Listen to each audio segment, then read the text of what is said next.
What's good, YouTube? It's your boy Tonyd2wild checking in once again, back with the bang of the day, guys, on the review of the upcoming Jordan 7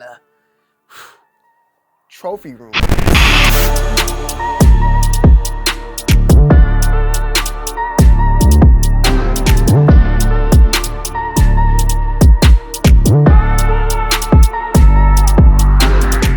guys, we have our hands on the trophy room, and these are set to release tomorrow.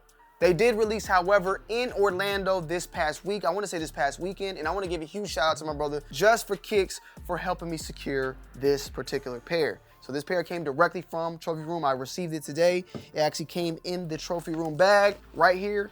Nice detailing. Welcome to the family, what it says on the inside of the box. Take the actual, inside the bag. On the inside, we have the actual box here, and the box itself is a typical Jordan 5, Jordan 6 box, but it is navy with the red Jumpman. You also have Michael Jordan's signature right across here, and on this side, you have Trophy Room. Now, the shoe itself, the Jordan 7 Trophy Room, at first, thought it was based upon just the Dream Team in Barcelona, but there's a little bit more involved in the actual shoe itself, which we will dive more in depth to very shortly. On the inside of the actual box, you have the card that tells the story of the Jordan 7 and why it was chosen. New sheriff in town, which mimics some things that we'll talk about in a few, as well as 2 additional laces, one being, it seems like a sail with the gold tips, and then red with the gold tips. And then when you take the paper out, you also have a little basketball court with bleachers all around.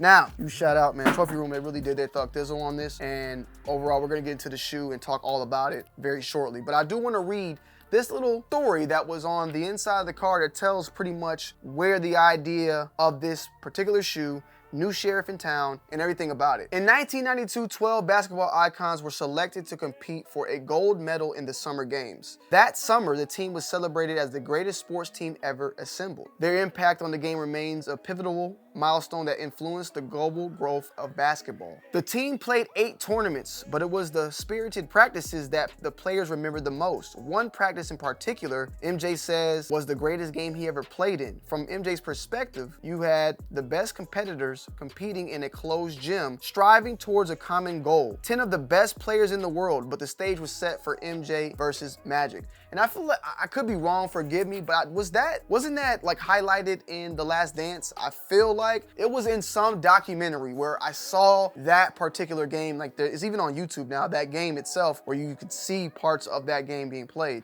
It's just people didn't see it until later. And I want to say The Last Dance is one of the, if not the documentary that kind of reveals that, because there was a lot of footage that we didn't see. Correct me if I'm wrong, but I feel like that might have been it. Could be wrong. The teams were split into Magic's blue team versus MJ's white team. And that actual team, Magic's team was Magic Johnson. I know Chris Mullins was on there. I'll just go ahead and pull it up. I ain't even gonna cap like I know everybody. Team was Magic Johnson, Chris Mullins, Christian Laettner, Charles Barkley, David Robinson on the blue team, which is Magic Johnson's team. Then you got Michael Jordan, Scottie Pippen, Karl Malone, and Larry Bird, as well as Patrick Ewing on the white team.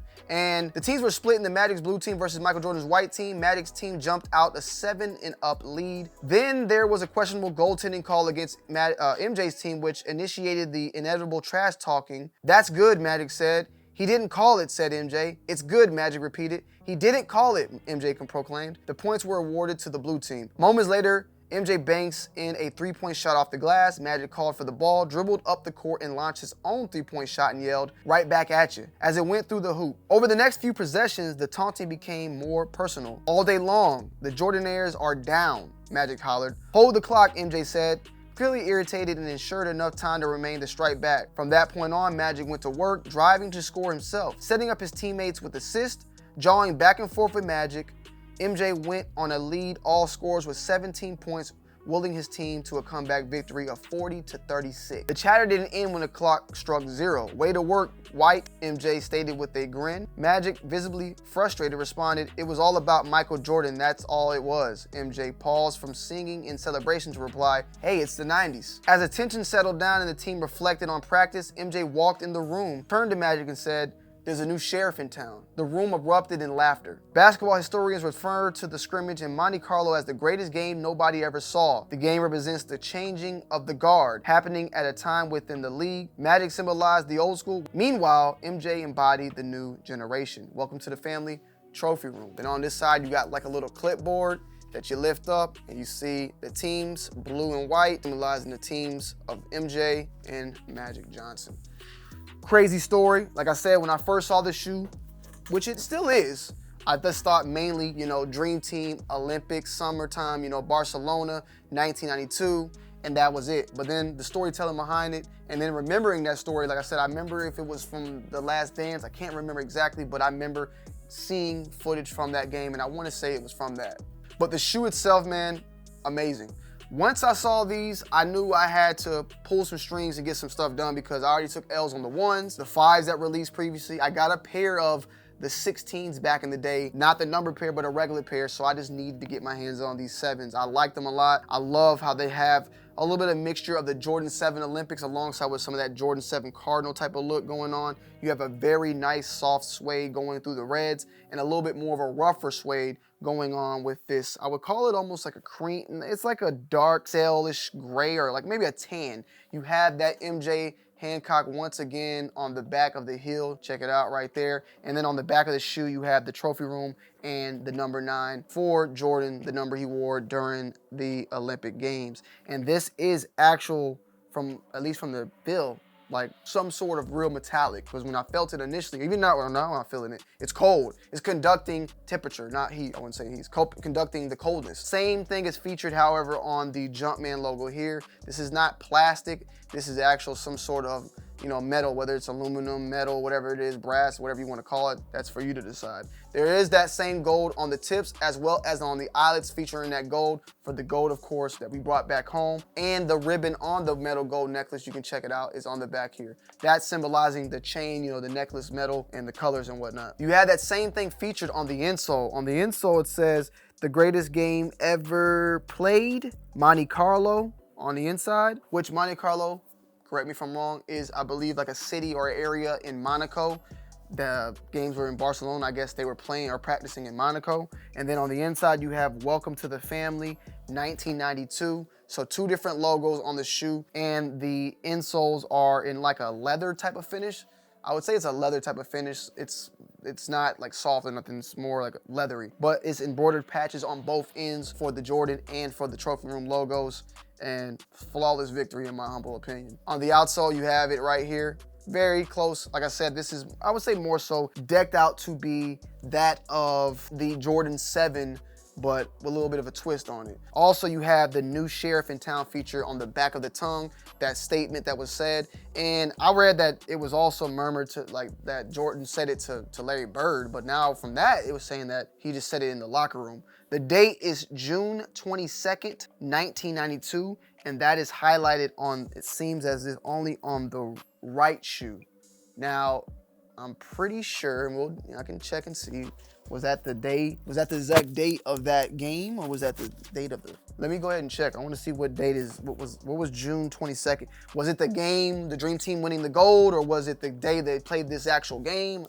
I want to know. So after a quick little Google search of this specific day, I found that there was a Sports Illustrated cover with Michael Jordan on it. How sweet is it? And it talking about him winning the championship with the Bulls. So that is where I'm gonna go ahead and go with it and say that that's what this date has a lot to do with.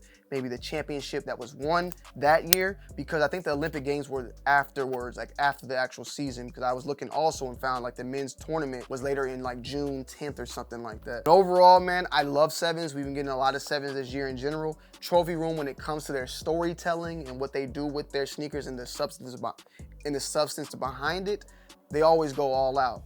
And then, you know, the fact that Michael Jordan's son, Marcus Jordan, owns Trophy Room, it plays a huge role in the connection with Jordan and that inspiration. So, hey, Jordan is not designing shoes like that anymore. You feel me? But his son does it. So, you know, I can respect that. And I feel a little bit closer with that, you know, than anything, than your typical just GR release out there. I like this one. I like the thought process. I like the creativity. I like the fact that they brought this 7 in. And yeah, I love it, man. The Jordan Air right there.